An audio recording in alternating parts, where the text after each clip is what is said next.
My father slept with my girlfriend a week before the wedding, but when I discovered their betrayal, I exposed them in front of everyone at the altar, leaving them rejected by the entire family. I don't even know where to begin.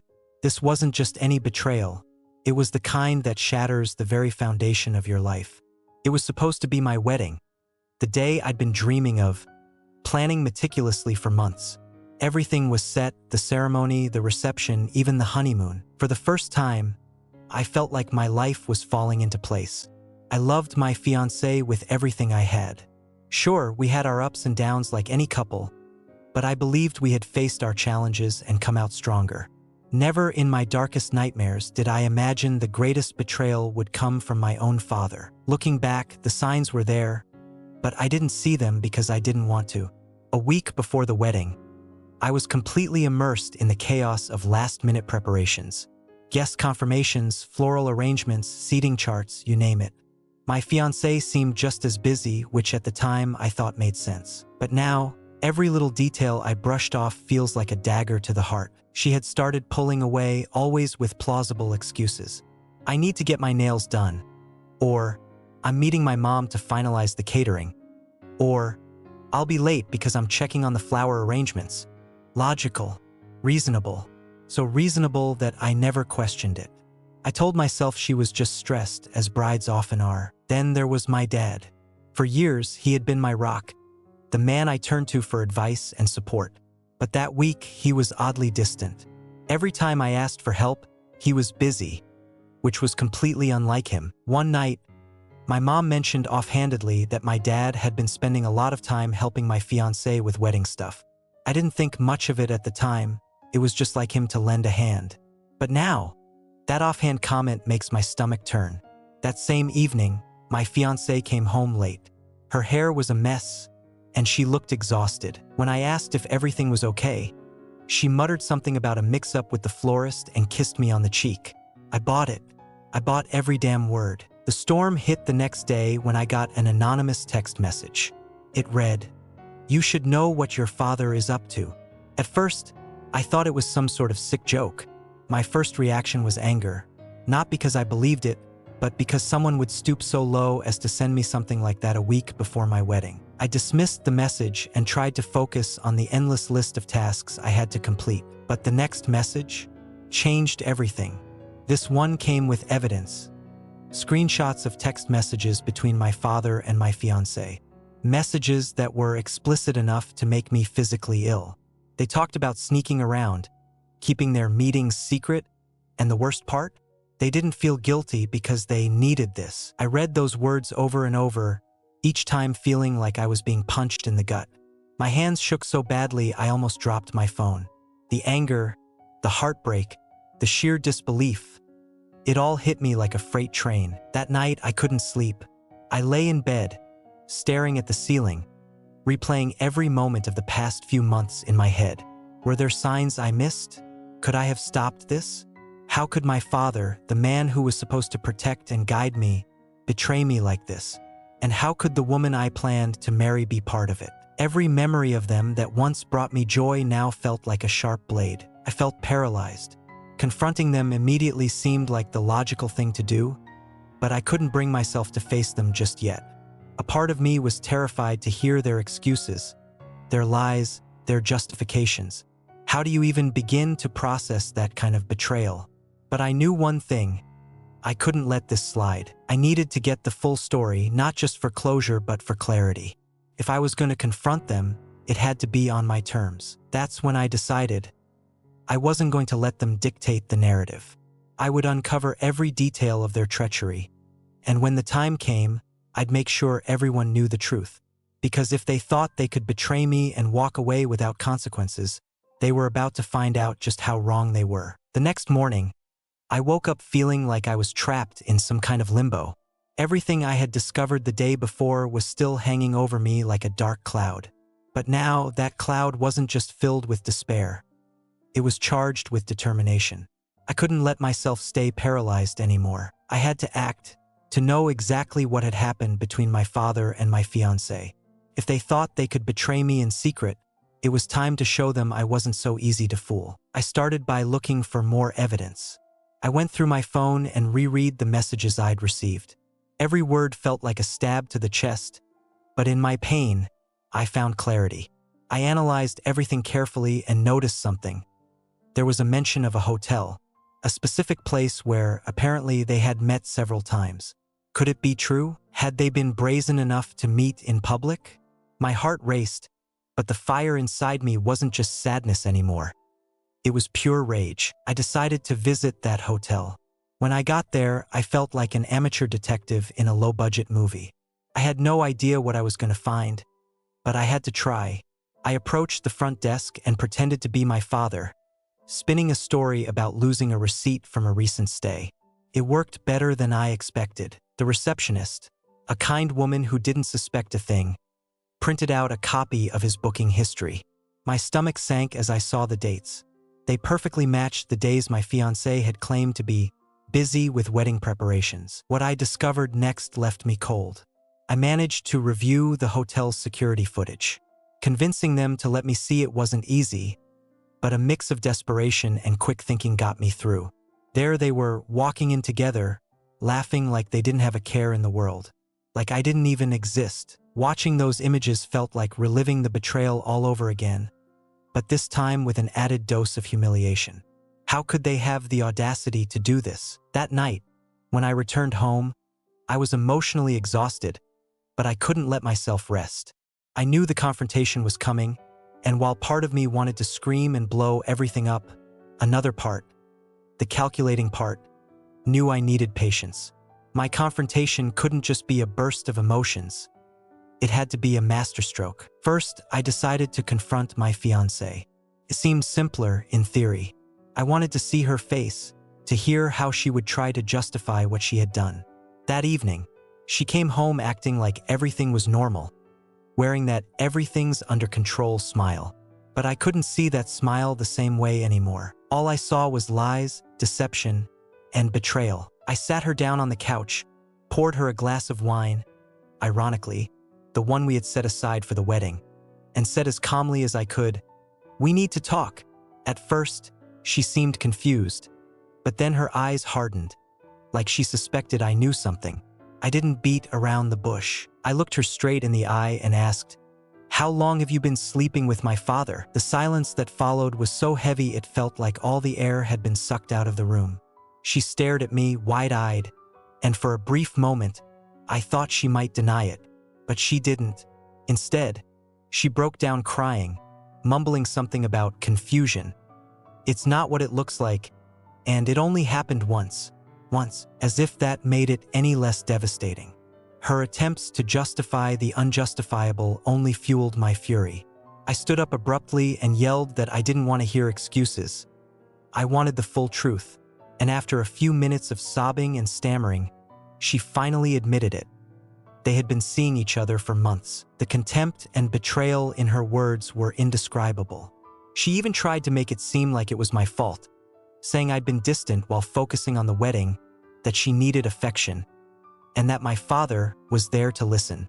Listen, that word cut deeper than I could have imagined. The man who was supposed to protect me, to be my role model, had used my supposed distance as an excuse to get into bed with my fiancé. I didn't let her finish. I told her to leave. That night, I packed her things and left them at the door. She tried to plead with me, but I couldn't hear her anymore.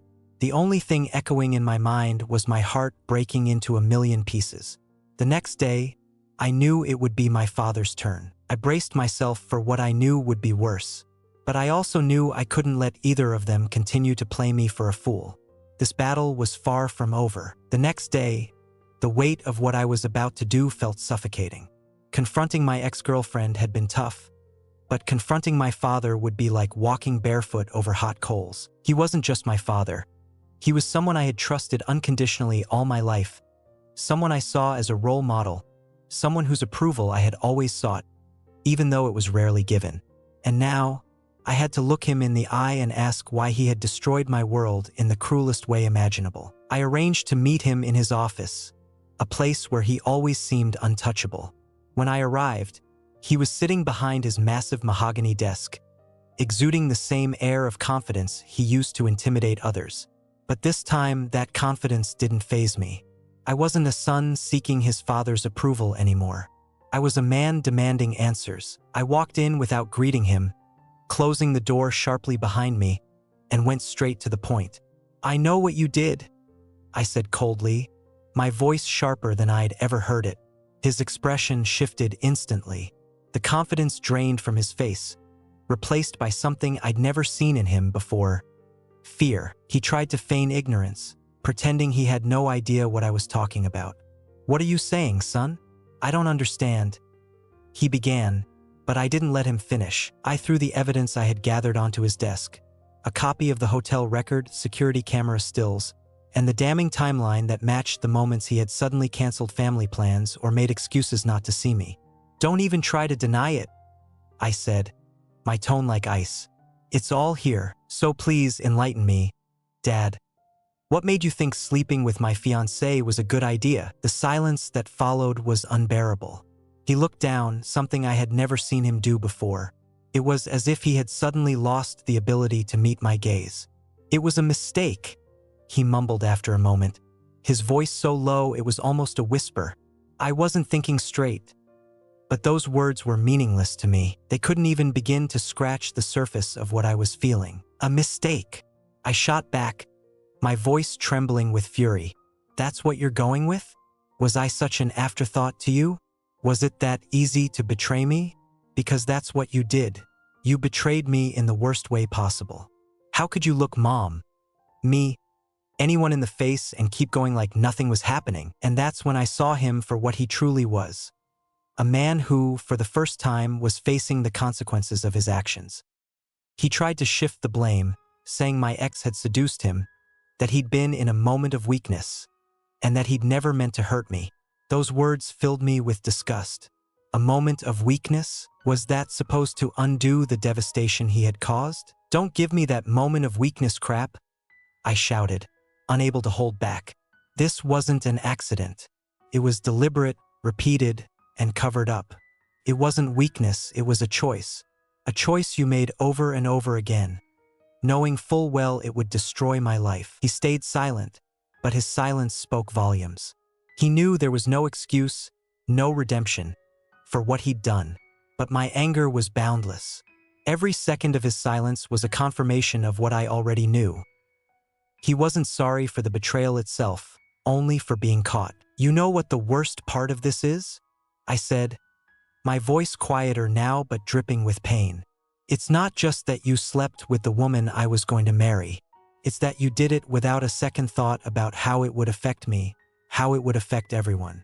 You care more about your own satisfaction than the people you claim to love. And now what?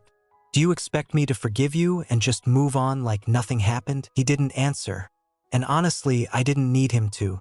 His eyes, the look of defeat mingled with a pathetic attempt at justification, told me everything I needed to know. In that moment, I decided I wouldn't let him or my ex destroy another part of my life. It was time to take control, to expose them for what they were, and ensure they never had the power to hurt me again. Walking out of that office felt like leaving a battlefield. I was emotionally drained, but also filled with a determination I hadn't felt in a long time. I knew what I had to do next, and though the road ahead wouldn't be easy, I was ready. It was time to reveal the truth. I stormed out of my father's office with my heart pounding, but for the first time in days, there was a strange sense of clarity. The pain and anger that had consumed me were still there, but confronting him, seeing the cowardice in his eyes, had sparked something new: purpose. I realized that the only way to free myself from this suffocating betrayal was to expose it.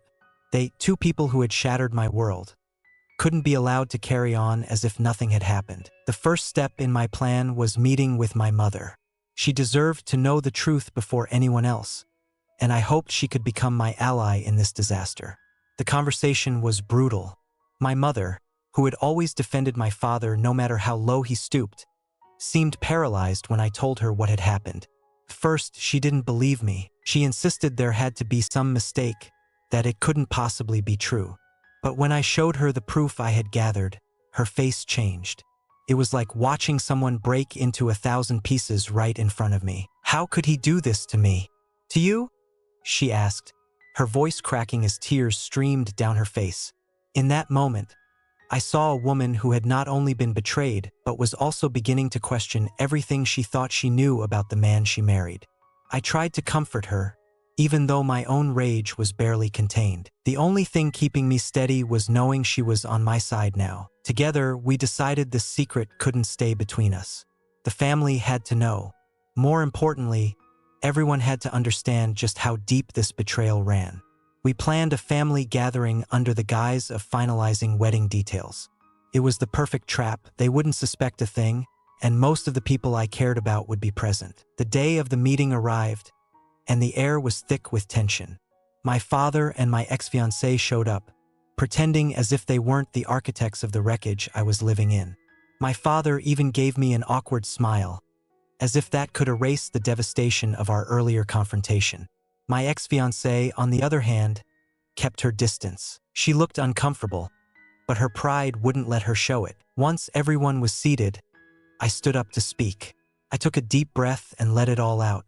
I started by talking about how this was supposed to be the happiest time of my life, a celebration of love and a new chapter with the person I thought I'd spend forever with. Then I dropped the bombshell. I told them the wedding was canceled because my father and my fiancée had betrayed me in the most despicable way imaginable. The room erupted with gasps and murmurs. Some family members stared at my father and ex-fiancée in shock, while others looked at me, trying to process what I had just said. My father's face turned bright red, and my ex-fiancée froze, her wide eyes darting around the room. Before they could say a word, I presented the evidence: photos, messages, timelines. There was no room for denial. My mother sat silently beside me, her presence a statement in itself. Every tear that fell down her face was a reminder that this betrayal hadn't just broken my heart, it had shattered hers too.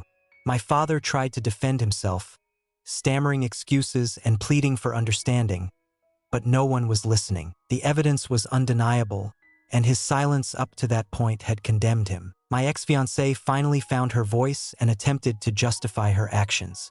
She called it a mistake, claimed she had been confused, said she was under pressure. But no one was buying her hollow apologies. Her confusion had destroyed my relationship with my father, obliterated my faith in love, and torn my family apart. When she tried to gain sympathy from the group, everyone turned away. She was utterly alone. With the truth laid bare and the damage undeniable, I turned to my father. "I hope you understand what you've lost," I said, my voice calm but heavy. "Not just your wife and son, but your dignity, your honor, and the respect of everyone here." Then I faced my ex-fiancée. "And you, I hope it was worth it, because after this, you'll have no place in my life or this family." The silence that followed was deafening. For the first time in weeks, I felt a weight lift off my shoulders. I had finally let go of the poison I'd been carrying. As I walked out of that room with my mother by my side, I knew our world had been shattered, but we were ready to rebuild it. Without them, without lies, and with the truth as our greatest ally. After that explosion of emotions and truths, when my mother and I walked out of that room, I felt like I had just crossed a battlefield. There were tears on her face, but also a determination I hadn't seen before. As for me, I felt a mixture of emptiness and relief. I had released the truth that was eating me alive, but the cost was steep. My father, my ex-fiancée, and the family I thought I had were left in shambles. But one thing was clear: I would no longer carry the burden of their guilt or pain. They caused this, and now they had to face the consequences. The family, predictably, became divided. Some, particularly those closest to my mother, stood by her without hesitation. They felt betrayed not just by my father's infidelity, but by his complete disregard for her and for me. Others tried to excuse him, arguing that family should stay together no matter what. I wondered how blind they could be, clinging to appearances, but I didn't waste time convincing them otherwise. Their opinions no longer mattered to me. In the weeks that followed, my father's downfall was as public as his betrayal. My mother wasted no time filing for divorce. She wasn't vengeful, but she wasn't about to stay with someone who had humiliated her so profoundly. My ex-fiancée, on the other hand, quickly vanished from the family scene. No one wanted anything to do with her. Her name became a taboo subject, and any mention of her was met with contempt. From what I heard, even her own family was embarrassed, and they distanced themselves from her. As for my father, I saw him only a handful of times after that day. The last time was in his office, the very place where we'd had our first confrontation.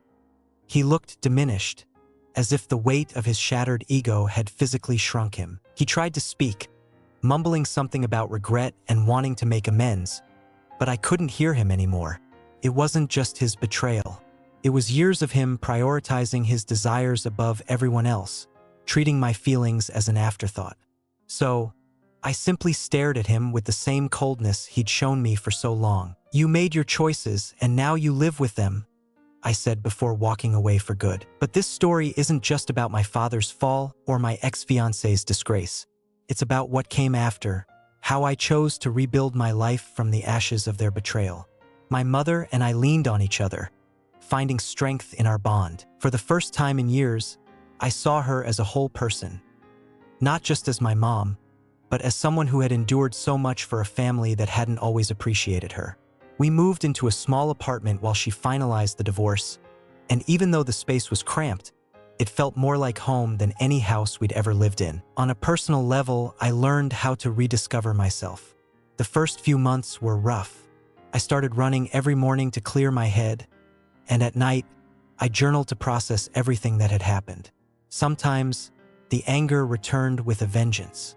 Other times, I was paralyzed by sadness. But gradually, I began to feel something different. Hope. I realized that, although my world had been upended in the most painful way, it was also an opportunity to start fresh. No lies, no toxic people. A year later, my life was unrecognizable. I moved to a new city, landed a better job, and surrounded myself with people who genuinely valued me. My mother, meanwhile, discovered a new passion for gardening and volunteering, finding peace in the little moments she had overlooked before. Looking back, what amazes me most isn't the pain I endured, but the strength I found in facing it. As for my father and my ex-fiancé, honestly, I don't care. I have no idea what became of them, and I have no desire to find out. Some people don't deserve a second thought, and they're firmly on that list. I learned that justice doesn't always mean punishing those who wronged you. Sometimes, it's about building a life so full and happy that their actions no longer hold any power over you. If someone asked me if I wish things had turned out differently, my answer would be simple. No, because while this experience broke me, it also rebuilt me. I'm stronger, wiser, and truer to myself than I ever would have been without going through that hell. So, to them, I have just one thing to say: thank you for showing me who you really were. By doing so, you forced me to discover my true worth.